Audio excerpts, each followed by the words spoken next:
Actually, John Kuster said, because Pau gets the ball at the high post a lot, and just like on the block or wherever else in the pick and pop, we feel like we can move him around. And one time he had the ball on the high post, and he drove the ball, and he scored an easy layup. And so John Kuster called a play for him. He said, hey, let's ISO Pau again at the top. He kind of did it on his own, I think, the first time, and he scored again.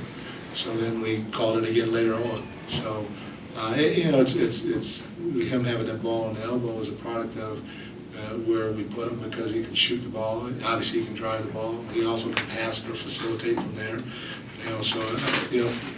He had 4 assists tonight. That's pretty good for a big guy. So with his versatility, we like to move him around. We'll continue to move him around. Had Pau said anything directly to the coaching staff about wanting more low post touches? No, he did not. And like I said, it was kind of a product of the environment in practice yesterday when he ran. We didn't call a play for him. He ran down to the block and he sat down and we threw him the ball and he scored on a jump hook. And I stopped practice and went over and gave him a hug, because that's what we want. Not only Pau to do, we want Andrew to do that too. And they have an opportunity to do that on almost every possession when we run our early offense.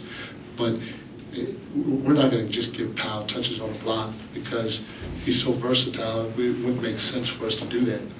He can pass the ball, he can shoot the ball, he can ISO, and so he scored 6 to 8 points from the elbow in an ISO situation. It's the same thing where he had the ball the other night. But he was more of a facilitator. He had 10 assists and 0 turnovers. So Pau's playing good basketball. Obviously, we all like when he's aggressive, like he was tonight, but I think he can do a lot of different things in a lot of different areas. How much play calling have you been doing for Pau overall? It's a good question. I don't know percentage-wise, but we call plays for Pau, we call plays for Andrew, we call plays for Bynum, for Kobe, and then every once in a while we'll call a play for Meta. Meta probably being the least out of the 3.